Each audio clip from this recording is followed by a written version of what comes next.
Ekibaddewo amachaga leero kyennyamiza omutuuze waffe wano mu Kyanja Nakawa West Honorable Kano Charles Engola nga bwe tubitegedde akubiddwa amasasi ng'amukubye amasasi y'omu ku bakuumi be. Betuwuliddeko mu batuuze abadde yeemulugunya era ne mu kasaluuni kagenzeemu n'abafulumya mugende sibalinaako buzibu z'obuzibu bwennina buli eri gavumenti. Abatuuze bwe batugambye ebigambo by'abadde ayogera nga talina mutuuze gwalinako buzibu gwayagala kuba kubanga abadde amaze okuba minisita amasasi. Munnange abantu bano abali mu uniformu abapoliisi bannamagye embeera gye balimu mbi. Bw'ogenda mu barracks gye basula munnange abantu bano basulanga ebisolo akasente bafuna katono mu campaigns era twabyogera. Pulezidenti waffe Kyagulanyi Ssentamu Robert n'abasuubiza nti bwe munaatulonda obuyinza bwe bunakyuka ffe asembayo omusirikale asembayo kufuna ssente ntono akakadde ako kamu kubanga tulaba embeera gye basulamu gye babeeramu akasente bafuna katono ate n'akatono kano kajja leeti.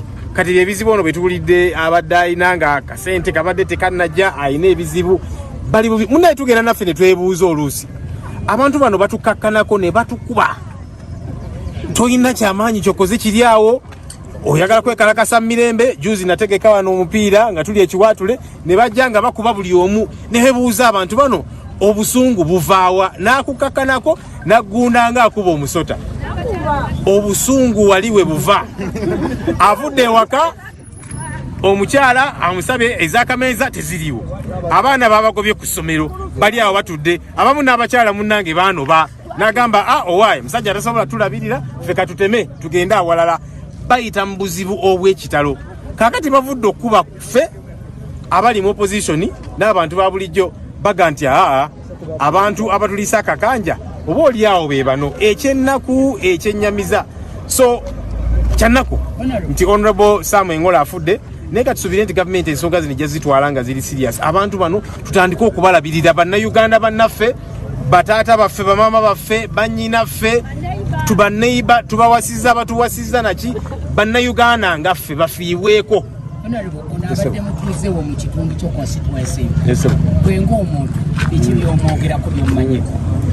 Honorable Sam Engola y'omu ku abo ababadde abatuuze abakasirise. Charles Engola si Sam Engola. Honorable Charles Engola yabadde omu ku abo abatuuze boyinza okuyita abakasirise ng'ayingira geeti ye n'afuluma kubanga alina constituency ye y'omwoyaamu ndooza gy'atera okubeera active ennyo naye wano yafunawo maka okubeera okumpi ne palamenti ne ofiisi ye. So tabadde nnyo ng'awulikika mu kitundu oba ki. Era by the way mu Kyanja muno tulina ababaka bangi nnyo tulina abaminisita bangi ababeera muno nga yes balina constituency zaabwe gye babeera gye baweereza naye nga wano mu Kampala abasinga ku bo baafuna amaka mu bitundu bino so babeeramu nnyo.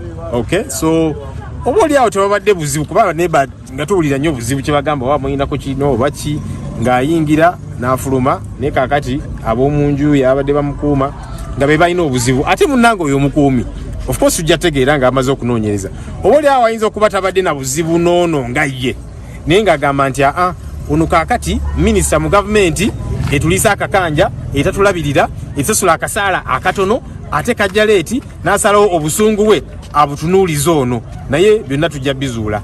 Naye ekikulu ennyo abantu bano tutandika okubafaako. Oba oli awo gavumenti eno babadde balowooza nti abantu bano babayisa obubi akasente bafuna katono kajja leeti naki nti bajja funa obusungu basigale nga bakuba ffe nga bwe kibadde kiri kakati mundu batandise zitunuuliza abakama baabwe. Si bwe tulina okubeera mu ggwanga lyaffe abantu bano bafiibweko kubanga bannayuganda bannaffe. Ekitundu kino mwe mwali Andrew Kawesi atumba amala bino tumawuga mu tubumbulira ono mwabadde sikyota mu kitundu kino obuzibu buva lwaki abantu bano bituuka mu kitundu obuzibu sijja buteeka ku security ya kitundu oli awo. Of course buli kitundu kibeeramu n'ebizibu ababbi oluusi abatuuze bankubira ababbi babalumbye naki incidents ezo zibeerawo naye kati zino ez'okkuba abantu amasasi si security ya kitundu. Proximity nti omuntu mwabadde abeera kubanga n'omugenzi Andrew Felix Kawesi yali abeera kulambira era nakyo kiri mu Nakawa West owekitiibwa General Katumba Amala naye abeera wali ku nsalosalo, so yali ayitamu ekisaasi. So proximity nti babadde babeera, of course kyannaku, yes, tulina abanene bangi basula mu bitundu byaffe, naye abanene bano nze message gyembawa ffe betujja twogerako. Juzi era twali tubyogerako mu parliament ne tugamba naye mu budget eno gye tugenda okuyisa abantu bano tubongera akasente, ne bagamba kale tubongere sente, naye ate sente nga zebabongera za kugula bimotoka bya tiyagaasi, si za kusasula bali kubongera kasaala na mbeera gye balimu. Kati ffe kyetwagala kikyuka ekyo. All right, so what happened today is a very sad incident in this place, Chanja, which is in the constituency I represent, Nakawa West. The Honorable Charles Engola, the Minister of State for Labor, was gunned down by one of his bodyguards. What the residents around have told us is that this bodyguard, after shooting the minister, came out, he was firing in the air, and he was telling the residents around, please give way, I don't have any problem with you. My problem is with the government. And then he went to a salon where he also told the people who were therein, get out. And those residents are saying, he kept saying, my problem is not with you. I have no problem with you. I'll not shoot any of you. My problem is with the government. Of course, there can be many schools of thought. Some have said he has complained about his salary, which was delayed, and the condition in which he has been, his family, and all of these different things. We have severally talked about the conditions of our men and women in uniform. During the campaigns, we in NUP, through our presidential candidate, Kyagulanyi Ssentamu Robert, His Excellency, we promised that the lowest man and woman in uniform, in terms of earning, will earn 1 million shillings. Why? Because we have been seeing the state in which these people live. They earn a very small salary. It comes late. When you go to the barracks where they stay, they live like animals. I'm sorry to say that, but that's the reality. You see the shacks in which they stay, deplorable conditions. Many times, by the way, we keep wondering why these guys descend on us and beat us up, we in the opposition. And you find the fellow is beating you like they're beating a snake. You've not done anything wrong to them, but they are beating you up. Why?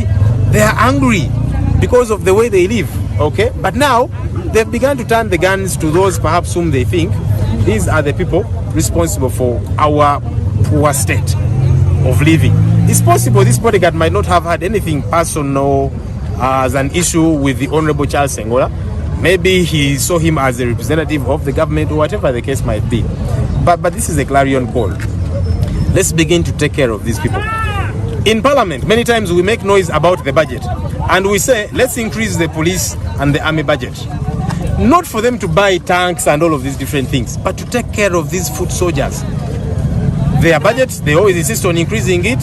What does it do? They are buying more tankers, more tear gas canisters and all of these different things. But these ordinary soldiers, police officers are not taken care of.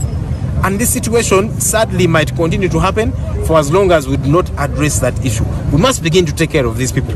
They are Ugandans, they are our brothers, our sisters, our parents. We have married them, they have married us. They are part of our society. We need to begin to treat them like real human beings.